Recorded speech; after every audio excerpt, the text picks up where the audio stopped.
Hello नमस्कार साथियों, मैं संचित भारती आपके अपने YouTube channel all in one study point पर आप सभी का स्वागत करता हूं। उम्मीद करता हूं सभी साथी अच्छे होंगे, स्वस्थ होंगे, मस्त होंगे।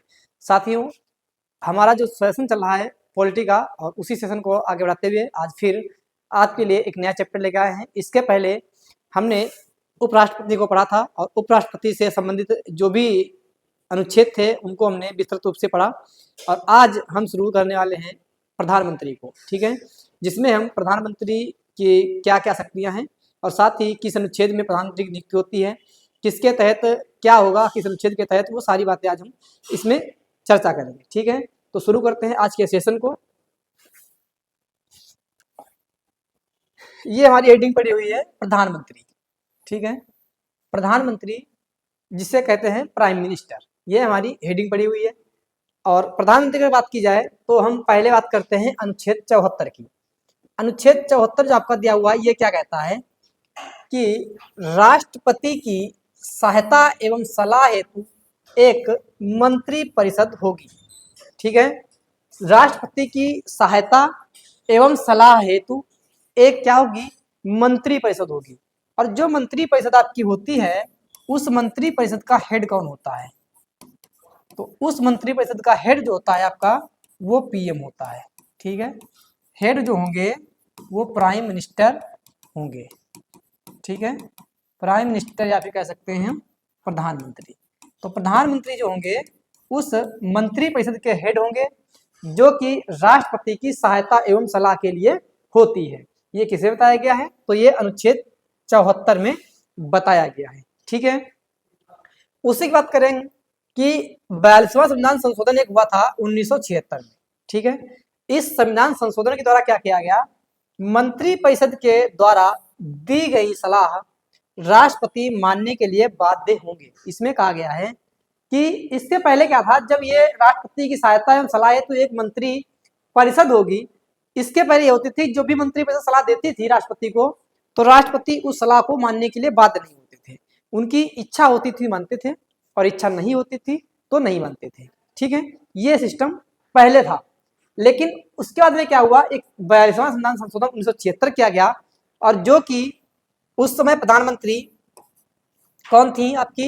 इंदिरा गांधी थी। ठीक है, इंदिरा गांधी थी उस समय, जब आपकी चल रही थी इमरजेंसी। ठीक है, तीसरी इमरजेंसी चल रही थी। इमरजेंसी चल रही थी किस नंबर की? Third emergency. तो जब थर्ड इमरजेंसी चल रही थी उस समय प्रधानमंत्री थी आपकी इंदिरा गांधी, और इन्होंने क्या किया, एक संशोधन किया, 42वां संविधान संशोधन 1976, जिसके माध्यम से कह दिया कि मंत्री परिषद के द्वारा दी गई सलाह राष्ट्रपति को मानना ही पड़ेगा, यानी कि राष्ट्रपति उस सलाह को मानने के लिए बाध्य होंगे। ये किसने कह दिया? ये 42वां संविधान संशोधन जो किया गया 1976 में, उसके माध्यम से ये बात कही गई, जो कि उस समय प्रधानमंत्री इंदिरा गांधी थी, जिनके द्वारा ये बात इनके द्वारा ये संशोधन करवाया गया था। ठीक है, तो इसके माध्यम से उस समय प्रधानमंत्री आपकी कौन थी? इंदिरा गांधी थी। उसके बाद में एक फिर से संशोधन किया गया, 44वां संविधान संशोधन 1978। जब ये संशोधन किया गया, और जब ये संशोधन आपका किया गया, उसके बाद इसमें क्या कह दिया गया कि इस सलाह को एक बार पुनर्विचार के लिए भेज सकते हैं। पहले ये था कि जो भी सलाह दी जाती थी उसको राष्ट्रपति मान सकते थे और नहीं भी मान सकते थे, ये उनकी इच्छा पे था। उसके बाद में ये संशोधन जब हुआ इंदिरा गांधी के समय में, तब क्या कहा गया कि जो भी सलाह दी जाएगी मंत्रिपरिषद के द्वारा वो राष्ट्रपति को माननी ही पड़ेगी, यानी उसके लिए बाध्य होंगे। उसके बाद में फिर से एक संशोधन हुआ, 44वां संशोधन। इसमें क्या कह दिया गया, जो राष्ट्रपति की शक्तियां थी थोड़ा बहुत और बढ़ा दी गई, जिसके बाद ये कह दिया गया कि जो भी सलाह दी जाएगी मंत्रिपरिषद के द्वारा, उस सलाह को एक बार फिर से राष्ट्रपति उसको वापस भेज सकते हैं पुनर्विचार के लिए। लेकिन जब पुनर्विचार करने के बाद में अगर फिर से वो राष्ट्रपति के पास पहुंचा तो उसको फिर इनको मोहर उसमें लगानी ही पड़ेगी। ठीक है, जब पुनर्विचार के बाद दोबारा पुनर्विचार के बाद राष्ट्रपति के पास अगर दोबारा कोई विधेयक जा रहा है, कुछ भी अगर जा रहा है, तो ऐसी स्थिति में क्या हो जाएगा कि इनको इस पर मोहर लगानी ही पड़ेगी। ठीक है, एक बार केवल पुनर्विचार के लिए भेज सकते हैं, और उसके बाद नहीं, उस पर उसको मोहर लगानी पड़ेगी, यानी कि उसको पास करना पड़ेगा। ठीक है, ये कहा गया कब? तो ये कहा गया भैया 44वां संशोधन 1978 के द्वारा। ठीक है, इसके पहले ऐसा नहीं था। इसके पहले जो शक्तियां थी वो राष्ट्रपति शक्तियां बहुत थी, क्योंकि राष्ट्रपति जो भी चाहता था, अगर चाहता तो अगर सलाह दी गई तो उसको मान भी सकते थे, नहीं मान सकते थे। लेकिन फिर जब इन्होंने ये कर दिया संशोधन 42वां वाला, उसके माध्यम से क्या हुआ, राष्ट्रपति जो शक्तियां थी वो कमजोर पड़ गई, और राष्ट्रपति शक्तियां कमजोर पड़ने के बाद में जो शक्तियां थी वो किसकी बढ़ गई, वो प्रधानमंत्री बढ़ गई। क्योंकि मंत्रिपरिषद का हेड जो होगा वो प्रधानमंत्री होगा, इसका मतलब प्रधानमंत्री जो भी कहेंगे वो राष्ट्रपति को करना पड़ेगा। ठीक है, ये बात होती है। उसके बाद करते हैं अनुच्छेद 75 की। ठीक है, अनुच्छेद 75 क्या कहता है? अनुच्छेद 75 कहता है कि प्रधानमंत्री की नियुक्ति, प्रधानमंत्री की नियुक्ति किसमें की जाती है? अनुच्छेद 75 के द्वारा प्रधानमंत्री की नियुक्ति की जाती है। और किसके द्वारा की जाती है? तो राष्ट्रपति के द्वारा की जाती है। ठीक है, राष्ट्रपति के द्वारा नियुक्त की जाती है। और साथ ही राष्ट्रपति ही इनको क्या कहलाते हैं? तो राष्ट्रपति ही इनको शपथ भी दिलाते हैं। ठीक है, शपथ भी कौन दिलाता है? तो शपथ भी राष्ट्रपति ही दिलाते हैं। ठीक है भैया, तो ये बात हो गई 1975 की, जिसमें कहा गया कि प्रधानमंत्री की नियुक्ति और किसके द्वारा की जाएगी? तो राष्ट्रपति के द्वारा इनकी नियुक्ति की जाएगी। उसके बाद में राष्ट्रपति के प्रसाद पर्यंत पद पर रह सकते हैं। जो प्रधानमंत्री हैं वो किसके प्रसाद पर्यंत? तो राष्ट्रपति के प्रसाद पर्यंत पद पर रह सकते हैं। क्या ये हम कह सकते हैं इससे के हिसाब से कि राष्ट्रपति जब चाहे तो प्रधानमंत्री हटा सकते हैं? तो ऐसा नहीं है। अगर कोई ऐसी स्थिति आती है जब प्रधानमंत्री क्या करेंगे, प्रधानमंत्री जो पीएम होंगे वो अगर बहुमत सिद्ध नहीं कर पाएंगे, ठीक है, बहुमत सिद्ध नहीं कर पाएंगे, अगर सिद्ध ना कर पाने की स्थिति में राष्ट्रपति हटा सकते हैं। राष्ट्रपति पीएम को हटा सकते हैं। ठीक है, क्या करेंगे? हटा सकते हैं। और प्रधानमंत्री बनता कौन है? तो प्रधानमंत्री जो होता है बहुमत दल का क्या होता है? नेता होता है। ठीक है, बहुमत दल का नेता जो होता है वो प्रधानमंत्री बनता है, और वो राष्ट्रपति के प्रसाद पर्यंत पद पर रह सकते हैं। यानी कि राष्ट्रपति ऐसा नहीं चाहे जब हटा सकते हैं, लेकिन अगर वो बहुमत सिद्ध नहीं कर पाते किसी स्थिति में, तब उनको क्या होगा? हटना पड़ेगा, और उसको राष्ट्रपति हटाएंगे। ठीक है, तो ये बात हो गई 1975 की। प्रधानमंत्री की नियुक्ति इसमें है किसके द्वारा? तो राष्ट्रपति के द्वारा की जाएगी, और ये राष्ट्रपति के प्रसाद पर्यंत ही पद पर रह सकते हैं। उसके बाद प्रधानमंत्री जो होता है वो बहुमत दल का नेता होता है। इसकी क्या खास बात भैया है? तो प्रधानमंत्री जो होगा बहुमत दल का नेता होता है। अब बहुमत दल की अगर बात की जाए क्या होता है, जैसे बहुमत दल की अगर बात करते हैं, मान लिया बहुमत दल क्या होगा, जैसे कि आपके इस समय मान लेते हैं हम 543 सीटें हैं। ठीक है, कितनी सीटें हैं? 543 सीटें हैं। ठीक है, और 543 जो सीटें होंगी उसका आधा कर सकते हैं, और आधे प्लस एक। ठीक है, जो भी हो जाएगा इसका आधा और प्लस एक। ठीक है, मान लिया हम कितनी सीटें हो रही हैं, तो 271 के आसपास इनका अगर आधा हो रहा है, और 271 का जब आधा हो रहा है तो इसमें अगर एक हम जोड़ देंगे तो कितना जाएगा? 272 हो जाएगा। अगर किसी भी पार्टी को 272 सीटें मिली हैं और उसके पास बहुमत है, तो क्या होगा? जिसकी पार्टी के पास 272 सीटें होंगी उसके पास बहुमत होगा। ठीक है, उसके पास क्या होगा? बहुमत होगा, और वही क्या बनाएगा? वही अपना प्रधानमंत्री बनाएगा। ठीक है, तो वही भैया जो होते हैं वो क्या करते हैं?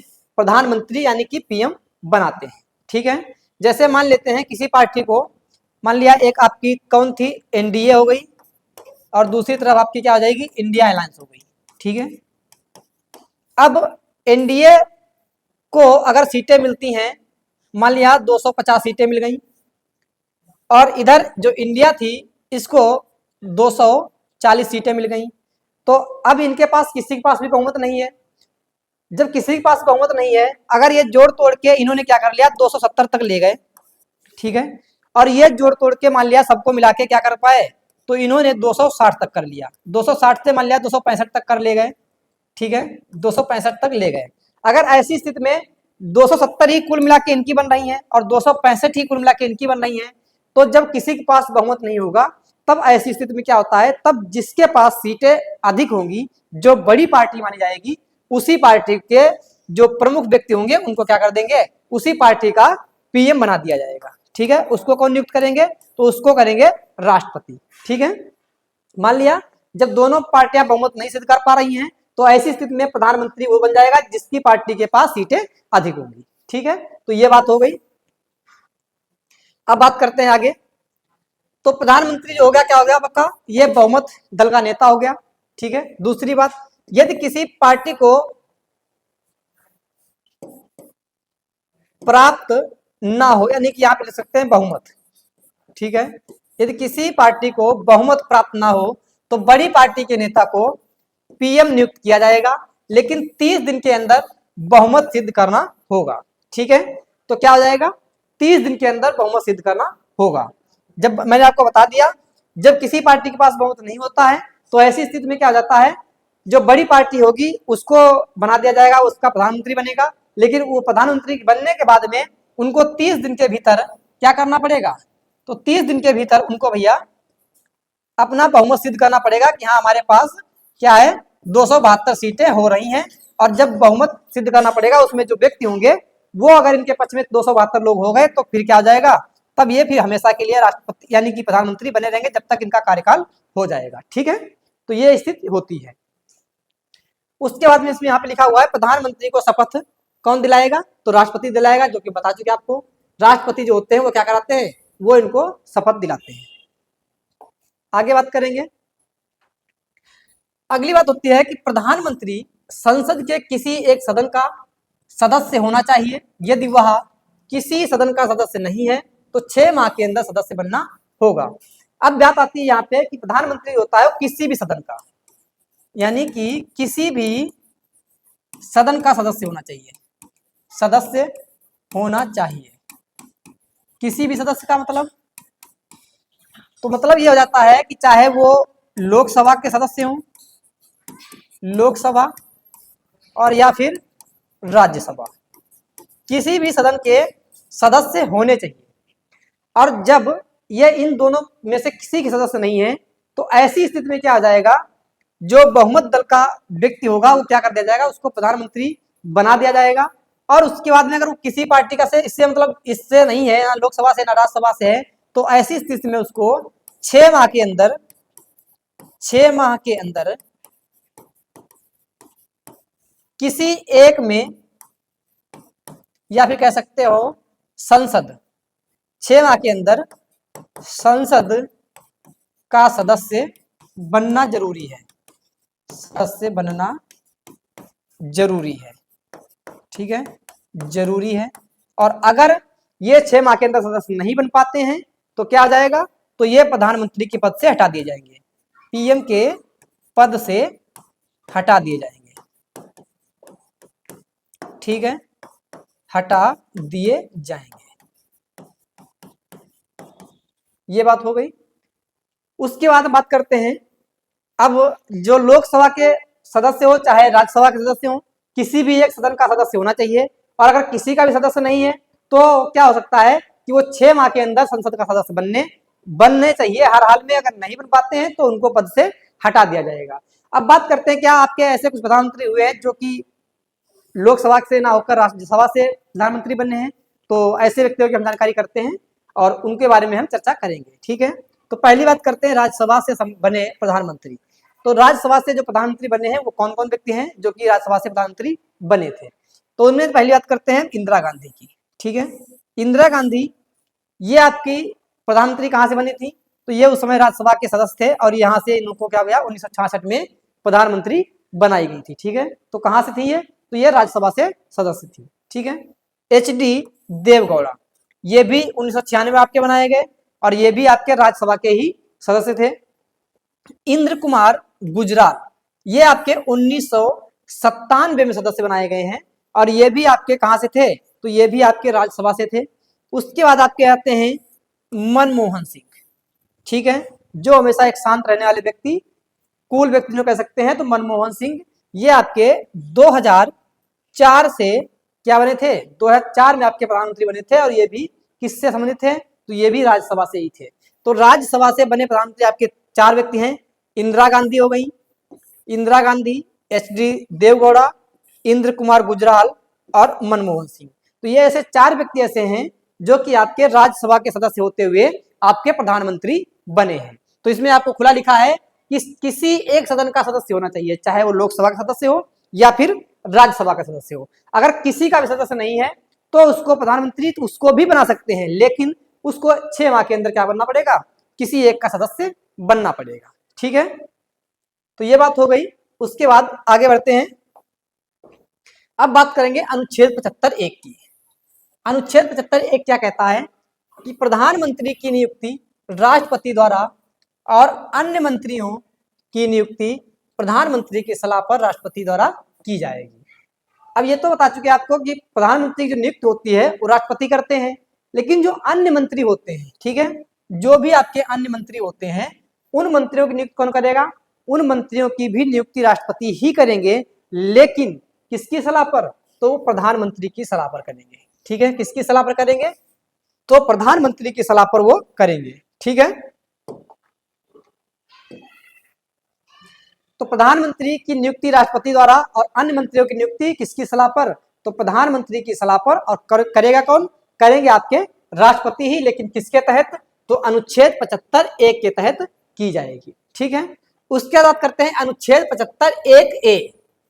अनुच्छेद 75(1)(a) जिसमें कहा गया है कि मंत्रिपरिषद में मंत्रियों की कुल संख्या लोकसभा के 15% से अधिक नहीं होगी। तो बात करते हैं, जो मंत्रिपरिषद में मंत्रियों की संख्या होगी वो क्या आ जाएगी, वो लोकसभा के सदस्यों की। ठीक है, लोकसभा के सदस्यों के 15% से अधिक नहीं होगी। ठीक है, 15% से अधिक नहीं होगी। जैसे मान लेते हैं जो आपके 543 सदस्य हैं और 543 सदस्यों का हम क्या करेंगे, 15% निकालेंगे। ठीक है, और जब 15% इनका निकालेंगे तो जो भी इनका 15% आएगा, मैं जैसे मान लेंगे लगभग इनका 81 पॉइंट करके आता है, तो अगर 81.45 अगर मान लिया जाए इतना अगर आया है, तो इसमें क्या आ जाएगा, क्योंकि ये पॉइंट में तो नहीं हो सकता है, लेकिन ये आपका जो 81 पूरा दिया हुआ है तो ये आपके सदस्य बन सकते हैं। लेकिन अगर हम इसको 81.45 को अगर कहें कि 82 कर दें, क्योंकि ये इधर इतना है तो इसको 82 बढ़ा के कर दें, तो ऐसा नहीं होगा, क्योंकि इसमें कहा गया है कि 15% से अधिक नहीं होगी। जो संख्या है वो 15% से अधिक नहीं होगी। इसका मतलब हम कम कर सकते हैं लेकिन अधिक नहीं हो सकती है। तो इसका मतलब ये होगा कि 82 नहीं होगी, लेकिन 81 आपकी संख्या हो सकती है। तो ये आपकी इसमें संख्या कितनी है, तो लगभग में आपकी संख्या इसमें आपकी 81 ही हुई है। ठीक है, तो लगभग में 81 आपके मंत्री बन सकते हैं। ठीक है, कितने मंत्री बन सकते हैं, तो 81 मंत्री आपके लगभग बन सकते हैं लोकसभा में। ठीक है, तो ये बात हो गई किसके तहत, अनुच्छेद 75(1)(a) कहता है कि मंत्रिपरिषद में मंत्रियों की कुल संख्या का यानी कितनी होगी, तो लोकसभा के संख्या के 15% जो सदस्य होंगे लोकसभा के, उनका 15% से अधिक मंत्री नहीं होंगे। ठीक है, अब ये बात कही कब गई है, ये कब से ऐसा किया गया है जो 15% इसका निर्धारित है, तो ये आपका 91वां संविधान संशोधन 2003 के द्वारा, जो 91वां संविधान संशोधन 2003 में हुआ था, उसके द्वारा क्या कर दिया गया, उसके द्वारा कहा गया है कि भैया जो सदस्यों की संख्या यानी कि उससे जो मंत्री होंगे, मंत्रियों की संख्या केवल 15% होगी लोकसभा के सदस्यों की। ठीक है, लोकसभा के सदस्यों की 15% जो होंगे वो मंत्री होंगे। ये किसमें बताया गया है, तो ये 91वां संविधान संशोधन 2003 के द्वारा बताया गया। ठीक है, उसके बाद करेंगे अनुच्छेद 75(2) की। अनुच्छेद 75(2) क्या कहता है आपका, कि मंत्रिपरिषद राष्ट्रपति के प्रसाद पर्यंत होगी। क्योंकि मंत्रिपरिषद जो होगी जिसको नियुक्त कौन करता है, नियुक्ति ही राष्ट्रपति जब करते हैं, और जब नियुक्त राष्ट्रपति करेंगे तो क्या जाएगा कि इनके प्रसाद पर्यंत, इसका मतलब ये कह सकते हैं कि जब तक ये आपसे खुश हैं और तब तक आप क्या करेंगे, आप पद पर रहेंगे। ठीक है, ये किसमें बताया गया है, ये 75(2) में कहा गया है कि मंत्रिपरिषद राष्ट्रपति के प्रसाद पर्यंत ही पद पर रहेंगे। ठीक है, मंत्रिपरिषद का मतलब क्या जाएगा, इसमें आपके जितने भी मंत्री हैं वो सारे के सारे आ जाएंगे। ठीक है, आगे बात करेंगे अनुच्छेद 75(3) की। अनुच्छेद 75(3) क्या कहता है आपका, अनुच्छेद 75(3) कहता है कि मंत्री परिषद सामूहिक रूप से लोकसभा के प्रति उत्तरदायी होगी। मंत्री परिषद किसके, लोकसभा के प्रति सामूहिक रूप से उत्तरदायी होगी। जैसे कि मान लिया आपके व्यक्ति हैं कौन, अमित शाह। ठीक है, अमित शाह हैं, जो कि आपके क्या हैं, ये आपके गृह मंत्री हैं। ठीक है, मान लेते हैं ये आपके क्या हैं, गृह मंत्री हैं। तो अगर अमित शाह जी कोई गलत बयान दे दे, ठीक है, कोई गलत बयान दे दे तो क्या हो जाएगा, जब ये कोई गलत बयान देंगे तो ये इनका अपना पर्सनल बयान नहीं माना जाएगा, क्योंकि इसमें लिखा है कि मंत्रिपरिषद जो है वो सामूहिक रूप से लोकसभा के प्रति उत्तरदायी होगी। तो इसका मतलब यह है कि अमित शाह जो होंगे इनका ये बयान व्यक्तिगत बयान नहीं माना जाएगा, बल्कि ये बयान पूरी मंत्रिपरिषद की उनका जो होगा, जो उनकी पूरी पार्टी होगी उस पूरी पार्टी का माना जाएगा कि अमित शाह ने ये बात नहीं, पूरी पार्टी ने ये बात गलत कही है। ठीक है, तो ऐसी स्थिति में क्या होता है, इसको फिर इनको जवाब देना नहीं है कि इनको जवाब देना पड़े, जवाब देना पड़ेगा पूरी मंत्रिपरिषद को इसका। ठीक है, तो इसका जवाब कौन देगा, इसका जवाब पूरी मंत्रिपरिषद जो होगी, जो उसमें आपकी जो बात गलत कहेगा वो पूरी मंत्रिपरिषद का जवाब देगी। ठीक है, आगे बात करते हैं अनुच्छेद 75(4) की। अनुच्छेद 75(4) क्या कहता है, मंत्रियों की शपथ राष्ट्रपति के द्वारा कराई जाएगी। ठीक है, प्रधानमंत्री की भी शपथ आपके राष्ट्रपति कराते हैं, तो जो आपके मंत्री हैं तो उनकी मंत्रियों की भी शपथ कौन कराएगा, तो मंत्रियों की भी शपथ आपके राष्ट्रपति के द्वारा ही कराई जाएगी। किसमें बताया गया है, अनुच्छेद 75(4) में बताया गया है। ठीक है, उसके बाद करेंगे अनुच्छेद 75(5). अनुच्छेद 75(5) क्या कहता है आपका, तो अनुच्छेद 75(5) आपका कहता है कोई मंत्री 6 महीने तक यदि किसी सदन का हिस्सा नहीं है तो मंत्री नहीं रहेगा। कोई भी अगर मंत्री है जो कि 6 महीने तक अगर यदि किसी सदन का हिस्सा नहीं है तो क्या हो सकता है, वो क्या करेंगे भैया, उसको मंत्री नहीं रहेगा, वो मंत्री पद से हटा दिया जाएगा। ठीक है, क्या कहा गया 75(5) में, कोई मंत्री 6 महीने तक यदि किसी सदन का हिस्सा नहीं है तो मंत्री नहीं रहेगा, उसको मंत्री पद से हटा दिया जाएगा। उसके बाद करते हैं हम, अब बात करेंगे मंत्रियों की। कितने प्रकार के मंत्री होते हैं आपके, टाइप ऑफ मिनिस्टर्स। ठीक है, कितने प्रकार के आपके मंत्री होते हैं, तो आपके 3 प्रकार के मंत्री होते हैं। ठीक है, 3 प्रकार के मंत्री होते हैं। ये भैया क्वेश्चन पूछा भी गया है, मंत्री होते हैं, उसमें पूछा था कि कितने प्रकार के आपके मंत्री होते हैं, तो 3 प्रकार के आपके मंत्री होते हैं। एक तो होंगे आपके कैबिनेट मंत्री, दूसरे होंगे आपके राज्य मंत्री, तीसरे होंगे आपके उप मंत्री। ठीक है, कैबिनेट मंत्री, राज्य मंत्री और उप मंत्री। ठीक है, ये आपके हो जाएंगे डिप्टी मिनिस्टर, डिप्टी मिनिस्टर, ये आपके हो जाएंगे स्टेट मिनिस्टर। ठीक है, स्टेट मिनिस्टर, और ये आपके हो जाएंगे कैबिनेट मंत्री, कैबिनेट मिनिस्टर। ठीक है, तो ये आपके 3 प्रकार के मंत्री होते हैं।